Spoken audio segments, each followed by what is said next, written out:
Bonjour à tous. Au sommaire de ce journal, cette interrogation à la veille de la rentrée scolaire. Quel est le sort réservé aux apprenants exclus du système éducatif? L'État peine encore à trouver la thérapie adéquate pour réorienter ses élèves sortis de l'enseignement général pour indiscipline ou en raison d'insuffisance de résultats. La garantie de leur avenir est toujours incertaine malgré l'entrée en vigueur d'une norme administrative en la matière depuis 3 ans. C'est l'enquête en ouverture de cette édition.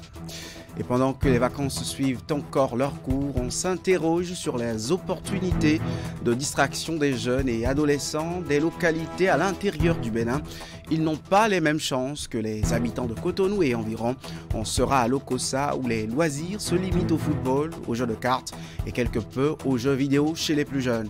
À suivre aussi la découverte du métier de vendeur d'animaux, d'organes d'animaux. C'est un commerce bien ignoré mais répandu et dont l'exercice est subordonné à une formation de base. Cette activité de commercialisation des dépouilles d'animaux répond à un besoin d'une clientèle bien déterminée. Les produits entrent dans la composition de recettes médicinales et autres savoirs traditionnels. Eh bien, ce journal va s'ouvrir avec la grosse actualité de cette journée. Le chef de l'État, Patrice Talon, est arrivé, comme vous le voyez sur ces images, ce matin même à l'aéroport Pékin-Capitale dans le cadre de sa visite en République populaire de Chine. Il a été accueilli par Deng Li, le vice-ministre aux Affaires étrangères de Chine, Ping Jingtao, l'ambassadeur chinois près le Bénin et Simon-Pierre Ador-Vélandé, l'ambassadeur du Bénin près la République populaire de Chine. La délégation est conduite par le président de la République avec 3 autres membres du gouvernement, le ministre des Finances, le ministre des Affaires étrangères ainsi que la ministre en charge de l'industrie et du commerce. Les précisions vous reviennent dans les éditions à venir. Et comme je l'ai dit en titre, dans quelques jours, l'école va sortir de son hibernation pour faire face à ces défis dont la situation des apprenants exclus. Une fois hors des établissements scolaires, ils sont nombreux, ces anciens élèves et écoliers, surtout à se remettre à une vie sans perspective. Le risque de se retrouver sans aucune prise en charge est élevé. Et pourtant, un arrêté datant de 2020 avait laissé transparaître une lueur d'espoir sur les mesures nécessaires à la réorientation de ces apprenants. Ce document de Nagui Balagbe nous éclaire davantage sur la situation. Suivant. Bientôt la rentrée et pour l'école, un casse-tête parmi tant d'autres, celui des exclus pour insuffisance de résultats.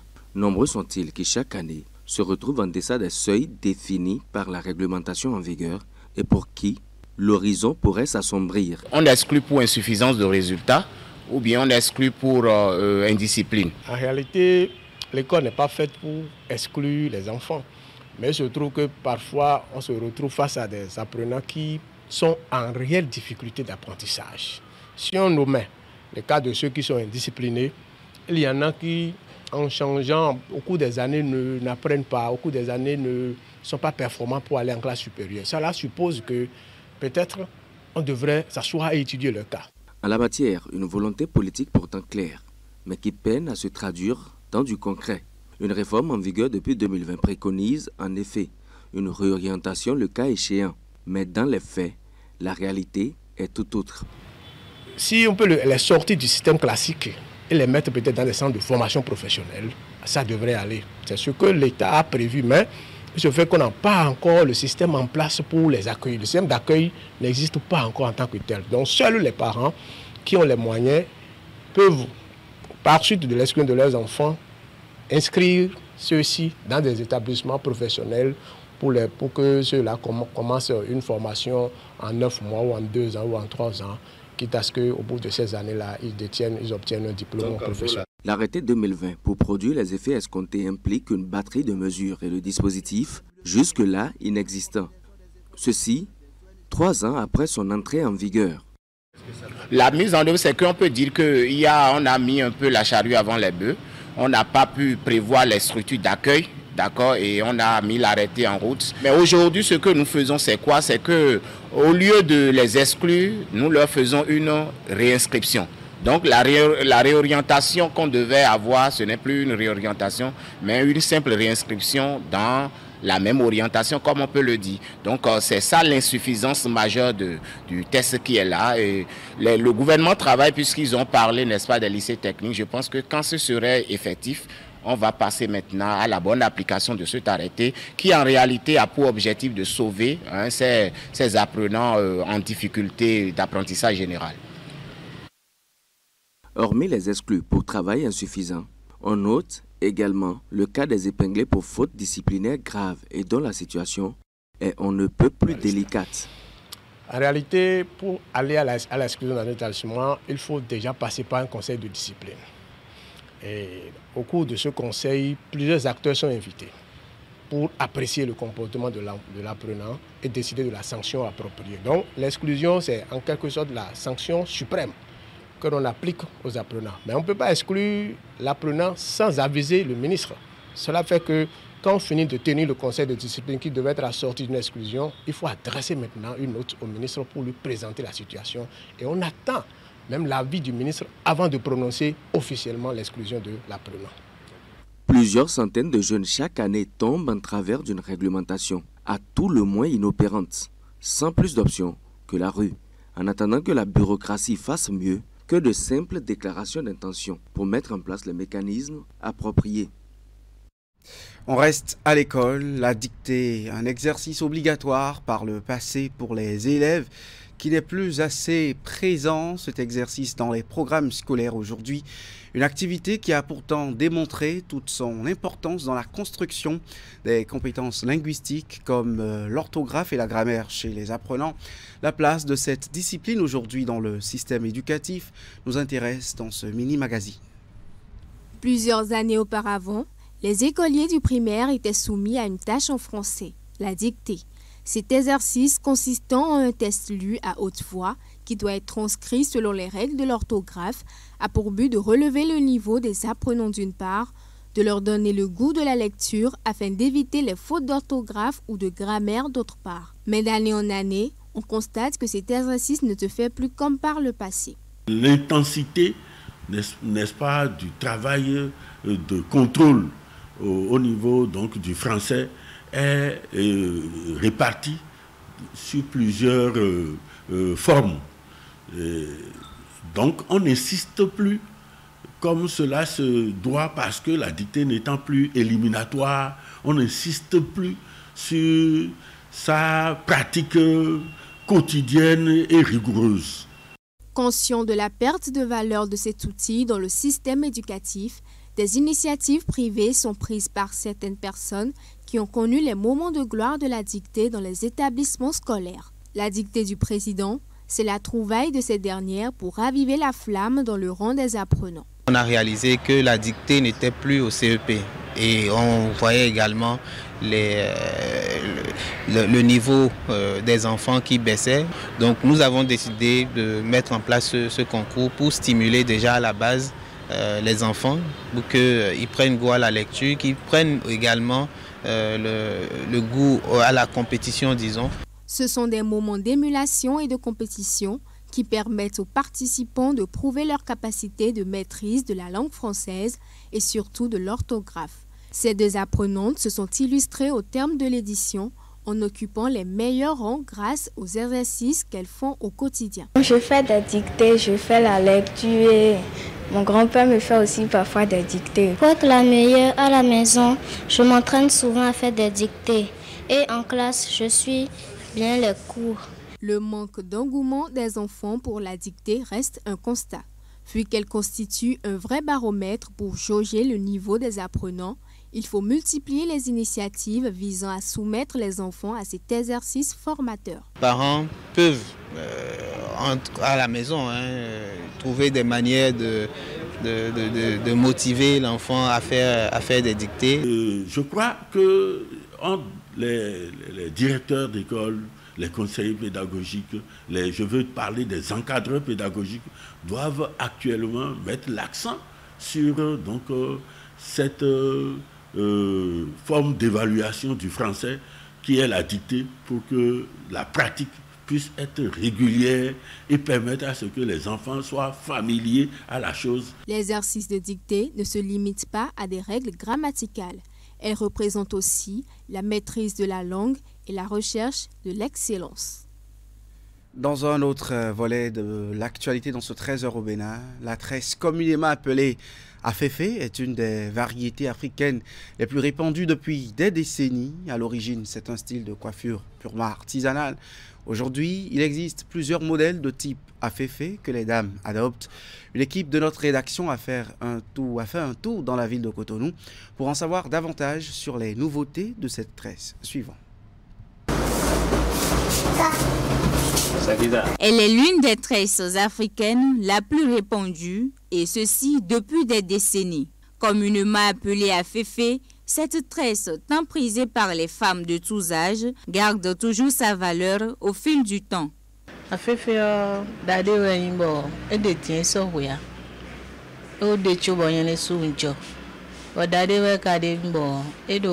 La tresse aféfé existe depuis longtemps. C'est une tresse qui ne se démode jamais et ne se gâte pas vite.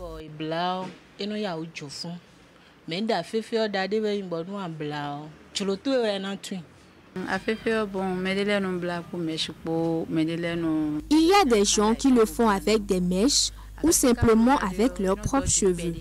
Cette tresse garde les cheveux en bon état. Les gens préfèrent actuellement la tresse aféfé.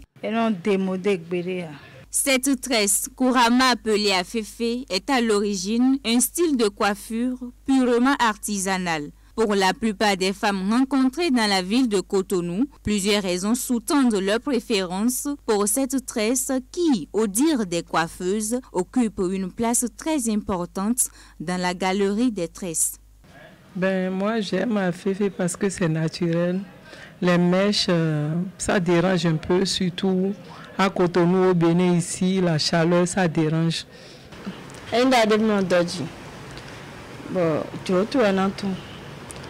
Aféfé peut faire des mois sur la tête. Elle a une finesse qui ne dit pas son nom. Tressée avec ou sans mèche, elle offre une panoplie de choix de modèles aux dames. Serrée ou lâchée selon le modèle choisi, toutes les couleurs de mèches peuvent être utilisées pour confectionner ce type de tresse africaine. Il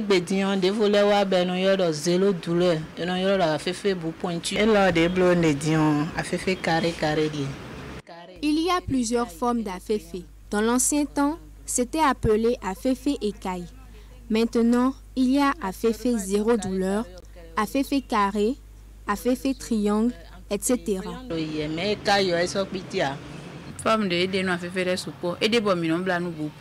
On peut en faire de longs ou de petits. Nous faisons selon le choix de la cliente. Nous faisons aussi le aféfé communément appelé tire-bouchon.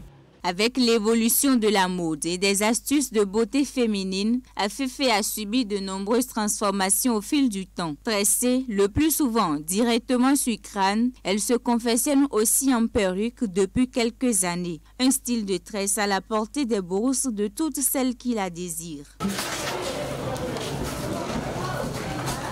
La vente de dépouilles d'animaux est une activité de plus en plus pratiquée au Bénin. Ces restes d'espèces domestiques et sauvages sont supposés doter leurs acquéreurs de puissants pouvoirs, des produits bien présents dans les marchés ici en ville comme en périphérie. Au marché de Godomé-Roulacomé à Abomey-Calavi, nous vous proposons une immersion dans l'univers de la commercialisation et des utilités des dépouilles d'animaux. Reportage. Sur ces étalages, plusieurs organes d'animaux, peau de serpent, plumes d'oiseau, crâne de bœuf, des pattes d'hibou et bien d'autres. Ça nous provient d'Abomey du Nord et nous paye. D'après ces spécialistes, cette activité génératrice de revenus est un métier que l'on apprend pendant 7 à 8 ans. Une formation sanctionnée par une attestation. Je suis né dedans et je l'ai appris pendant 8 années. Selon ce commerçant qui totalise déjà plus de 40 années d'expérience dans le domaine, les dépouilles d'animaux sont des produits recherchés par une catégorie de personnes bien précises. Nous vendons à tous les prêtres du vaudou.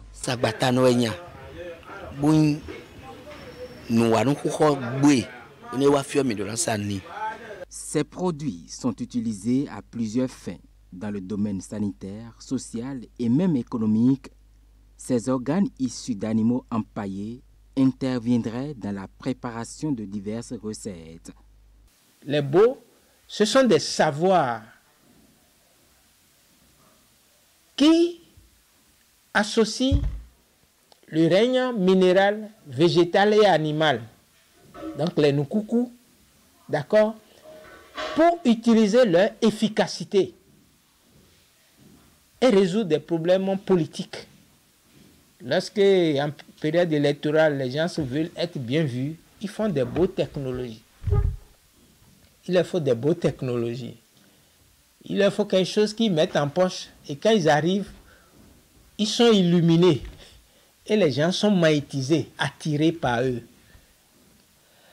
Dans le domaine de la santé aussi, et pour résoudre les problèmes d'infertilité, les problèmes de stérilité, une femme qui n'accouche pas, elle a besoin de beaux technologies.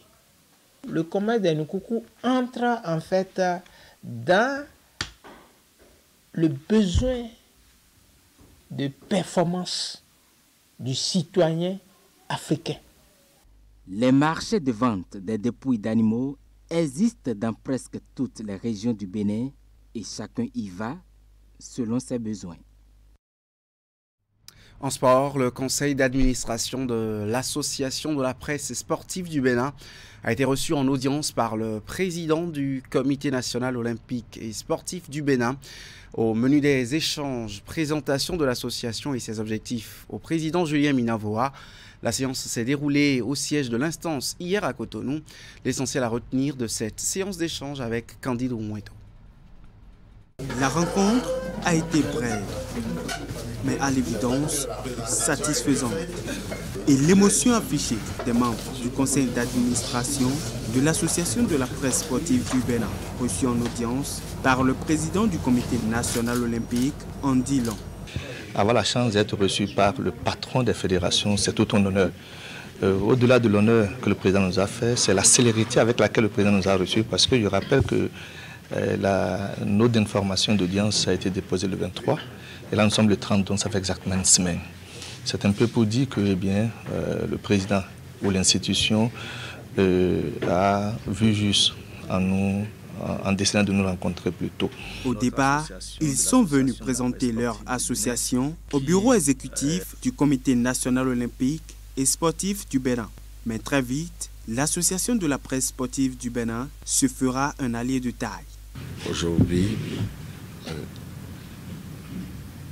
les situations sont telles que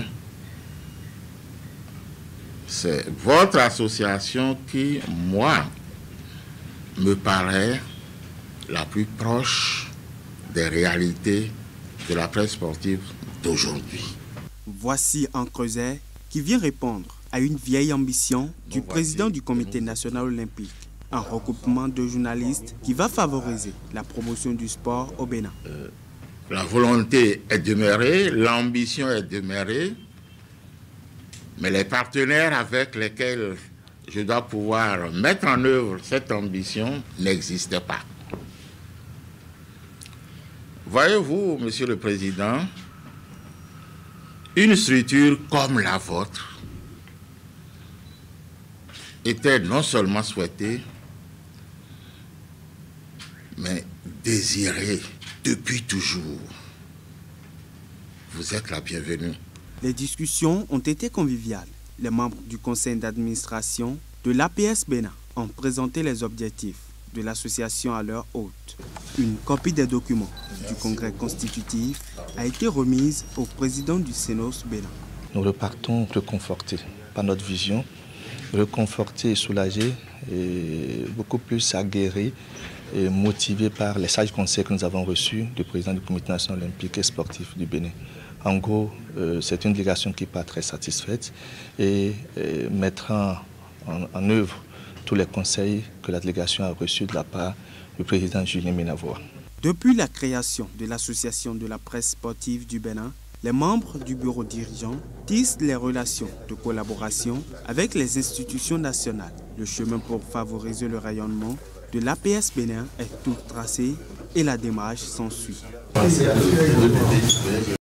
Si vous êtes passionné des grosses motos et des motards, ne ratez pas ce rendez-vous du 1er au 3 septembre prochain. C'est la 6e édition du festival Barbecue des motards qui va se tenir au stade René Pleven. Les organisateurs promettent un contenu bien alléchant cette année, assorti de prestations artistiques de plusieurs artistes du Bénin et d'ailleurs. C'est la Société béninoise de brasserie qui est le principal sponsor de cet événement, la conférence de presse d'annonce de ce mercredi à Cotonou en bref, avec Wahab Alikwara. Le festival Barbecue des motards revient pour la 6e fois au devant de la scène au Bénin. Les promoteurs donnent rendez-vous au public du 1er au 3 septembre prochain au stade René Pleven à Cotonou avec une particularité qui fait le charme de l'édition de cette année. Les autres années passées, le barbecue des motards a l'habitude de le faire en monde restreint, réservé uniquement aux motards. Ce qui fait que nous donnons une participation qui a un accès un peu plus haut, afin d'avoir que des motards avec nous. Mais nous avons remarqué que la population, le grand public, s'intéressait à la chose. Donc cette année, nous avons mis un tarif forfaitaire à toute personne qui voudrait rentrer sur l'événement Barbecue des motards. Donc c'est ouvert au grand public cette année. Nous nous retrouvons autour d'un barbecue pour discuter de tout et de rien, et sur les sécurités routières, la sensibilisation déjà au sein de nous-mêmes, et montrer à la population que les motards que nous ne sommes pas des délinquants, qu'il y a des responsables parmi nous, qu'il y a des grandes autorités parmi nous. Alors qu'est-ce que nous faisons aujourd'hui, Barbecue des motards? Nous venons avec nos belles motos, nous venons avec ce que nous avons, nous nous habillons, nous venons, nous garons les motos, les gens viennent, ils posent des questions. Vous voulez savoir, est-ce qu'ils sont d'habitude assurés? Est-ce qu'ils ont le permis de conduire? Comment faire pour intégrer un monde de la moto, un club? Comment faire pour faire de la moto? Nous, en ce moment, nous sommes là pour vous expliquer que ce n'est pas sorcier. Et entre autres, ça permet aussi à tous ceux qui pratiquent la moto de se connaître, de fusionner. Il y a beaucoup de clubs au Bénin aujourd'hui où tous les membres ne se connaissent pas. Le festival Barbecue des motards se veut donc un événement rassembleur qui célèbre le brassage des passionnés et des amoureux des motards d'ici et d'ailleurs. L'avenir du monde de la moto au Bénin et dans la sous-région sera au centre des manifestations. Et pour ce faire, il faut un accompagnement en énergie. Et c'est là que la Sobibra est bienvenue. Qui dit Incicel Énergie dit de l'endurance, de la force, de la concentration et surtout de l'adrénaline en fait, pour pouvoir faire des activités physiques et tenir longtemps dans tout ce qui est extrême. Et donc nous avons jugé bon de nous associer à cette activité, histoire de faire la promotion non seulement de la marque, mais de les accompagner, d'être à leur côté, histoire de leur montrer que quand on parle de Incicel Énergie, on pense au motard, et quand on pense au motard, on pense à Incicel Énergie également. Il n'y a pas cet endroit où nous nous rendons sans informer la police. Nous avons un creuset où les informations sont passées, des courriers sont envoyés pour informer l'autorité. Avec la CNSR, on a su profiter quand même de petites formations de secourisme, d'échanges en matière de sécurité routière. Donc une fois sur le terrain, on essaye de motiver nos jeunes frères afin que ça se calme, afin que ça se passe bien. Fanico est l'artiste phare de cette année qui aura à prester le samedi prochain. L'affiche prévoit également d'autres talents du Bénin, du Nigeria et des Béninois ivoiriens. Le festival Barbecue des motards de cette année sera sanctionné par la phase dénommée Moto Watch, une séquence qui récompense la plus belle moto et salue la femme africaine. Venez tous au Barbecue des motards 2023 et vous n'allez pas regretter. Merci. En attendant le 18 septembre, les vacances scolaires se poursuivent avec leur lot de distractions, surtout pour les acteurs de l'école. Seulement que d'une région à une autre, le degré de divertissement n'est pas le même. Si certaines villes offrent des variétés de choix, d'autres par contre en offrent un peu moins. C'est le cas de Lokossa, chef-lieu du département du Mono. Ici, le plaisir de se divertir reste un peu limité et le constat, c'est le constat que fait bien sûr l'antenne régionale Mono Koufo de Canal 3 Bénin. Regardez. Nous sommes actuellement à côté du CM de Lokossa. Ici, c'est notre salle de jeu. Ici, à Lokossa, Leandro, la trentaine environ, fait partie de ceux qui permettent à la population de se divertir. Avec sa salle de jeu, il offre un cadre de loisirs aux jeunes, surtout en cette période de vacances. C'est à partir de 12 à 25. 12 à 25, pas 30. On n'a jamais vu tant. À quelques encablures de là, la maison des jeunes de la ville. Lorsqu'on est jeune à Lokossa, le premier divertissement, c'est le football. Et le sport au roi réunit des jeunes gens, soit autour des trophées, soit juste par plaisir. Un climat de plaisir perceptible ici aussi à Koridro, un des quartiers populeux de Lokossa. On y voit des rassemblements quotidiens avec une passion autour du jeu de domino. J'aime les jeux ludiques. Le soir, quand je reviens, au lieu de commencer par courir dans la ville, me balader, je viens me reposer ici et je fais le jeu comme cela. Le jeu qui est plus développé à Lokossa ici, c'est plutôt notre jeu là. Ça fait réfléchir beaucoup et ça fait raisonner bien. À ceci, il faut ajouter le jeu de cartes, surtout avec la belote. C'est un bon jeu.